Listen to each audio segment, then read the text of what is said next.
मनीष सिसोदिया से आज एक बार फिर से पूछताछ हो सकती है। आबकारी नीति के ड्राफ्ट पर सिसोदिया से पूछताछ की जा सकती है।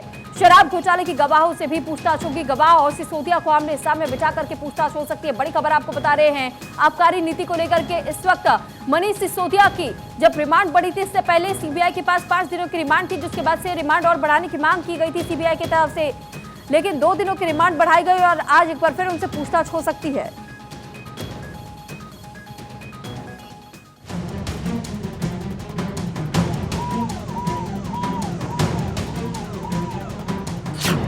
दिल्ली में घड़ी ने 3 बजाए और अदालत में मनीष सिसोदिया के दिलों की धड़कनें बढ़ने लगी।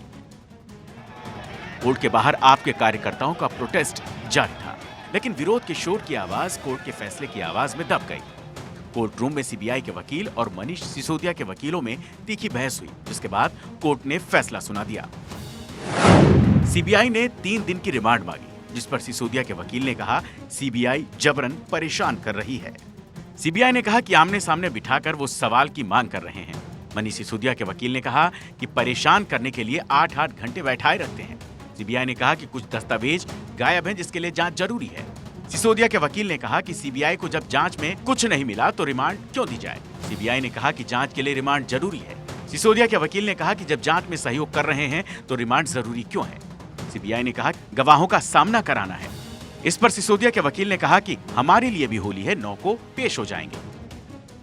इन दलीलों के बाद कोर्ट ने दोनों पक्षों को सुना और अपने फैसले में मनीष सिसोदिया की सीबीआई रिमांड 2 दिन और बढ़ा दी। अब सोमवार को सिसोदिया की रिमांड पर सुनवाई होगी, जबकि सिसोदिया को शराब कांड केस में जमानत दी जाए या न दी जाए। देखिए, हमारी लड़ाई न्यायालय में, सड़क पर, संसद में, हर जगह जारी रहेगी।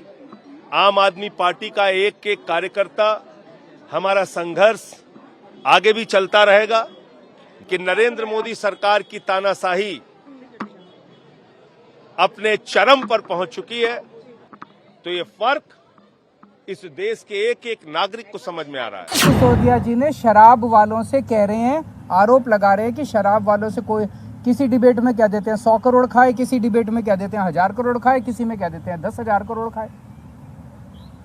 इन्होंने मनीष सिसोदिया जी के घर पे रेड मार ली, सारे गद्दे फाड़ दिए, दीवारें तोड़ दी, कभी दीवारों में छुपा रखा हो पैसा। मनीष सिसोदिया जी के चाचे पे, ताऊ पे, मामे पे, ताऊ मौसी पे, सब पे रेड मार ली इन्होंने।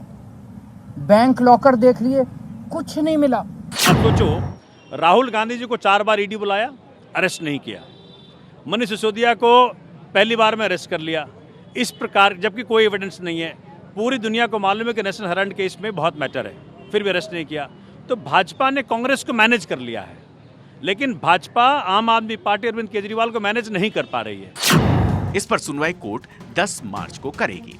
अब देखा जाए तो हर हाल में सिसोदिया की होली तो जेल में ही मनने वाली थी, क्योंकि सीबीआई ने उनको पहले ही गिरफ्तार कर लिया था और जमानत पर सुनवाई कोर्ट के आदेश से 10 मार्च को होगी। तब वो बताएंगे कि 2.5% से 12% कमीशन क्यों की गई, क्यों 6% कमीशन किकबैक के रूप में कलेक्ट करके चुनाव में इस्तेमाल की गई, किस प्रकार से ब्लैकलिस्टेड और मैन्युफैक्चरिंग कंपनी को आने दिया गया, होलसेल को प्राइवेट के हाथ में दे दिया गया जबकि इसके खिलाफ रिकमेंडेशन दी गई थी, किस प्रकार से शराब घोटाला किया गया और बड़ी बड़ी राहत शराब माफिया को दी गई, 100 से ज़्यादा फ़ोन बदले गए, डिजिटल एविडेंस डिस्ट्रॉय किया गया। अब अरविंद केजरीवाल जी विक्टिमहुड कार्ड नहीं बल्कि सवालों का जवाब देना होगा, रिपोर्ट कार्ड देना होगा। पुलिस कस्टडी और मांगी थी। आर्गुमेंट सुनने के बाद कोर्ट ने 2 दिन की कस्टडी दी है और जो बेल एप्लीकेशन हमने लगाई थी वो 10 तारीख के लिए फिक्स कर दी है। 2 बजे मॉर्निंग में, 10 तारीख को मॉर्निंग में। और जहाँ तक सवाल है ग्राउंड्स का, ग्राउंड्स वही है जो 5 दिन पहले था कि वो कॉपरेट नहीं कर रहे हैं। लेकिन हमने मनीष जी ने कहा कि बार बार एक ही क्वेश्चन पूछे जा रहे हैं, जिससे मेंटल हरासमेंट होती है और कोई नई बात नहीं है। तो अगर कोर्ट सिसोदिया की रिमांड ना भी बढ़ाती तो भी सिसोदिया जेल में ही रहते, क्योंकि जमानत पर सुनवाई तो 10 मार्च को होनी है। नवंबर 2021 में दिल्ली सरकार ने बड़े जोर शोर से नई आबकारी नीति लॉन्च की थी, जिसमें कहा गया था कि दिल्ली सरकार को काफी मुनाफा होगा। लेकिन जुलाई 2022 में घोटाले के शक में उपराज्यपाल ने मुख्य सचिव से रिपोर्ट मांग ली और रिपोर्ट के आधार पर सीबीआई जांच की एलजी ने मंजूरी दे दी। 26 जनवरी को सीबीआई ने मनीष सिसोदिया मुख्यालय बुलाया और करीब 8 घंटे पूछताछ की, जिसके बाद उन्हें गिरफ्तार कर लिया गया। 27 फरवरी को सीबीआई ने मनीष सिसोदिया को कोर्ट में पेश किया। इसके बाद कोर्ट ने उन्हें 5 दिन की रिमांड पर भेज दिया। 28 फरवरी को सुप्रीम कोर्ट में मनीष सिसोदिया के वकील ने अर्जी दाखिल की, जिस पर सुप्रीम कोर्ट ने उन्हें हाई कोर्ट का रास्ता दिखा दिया। 4 मार्च सिसोदिया की रिमांड 2 दिन बढ़ा दी गई। पिछले साल 17 अगस्त को ही सीबीआई ने अपनी चार्जशीट में मनीष सिसोदिया को नामजद किया था।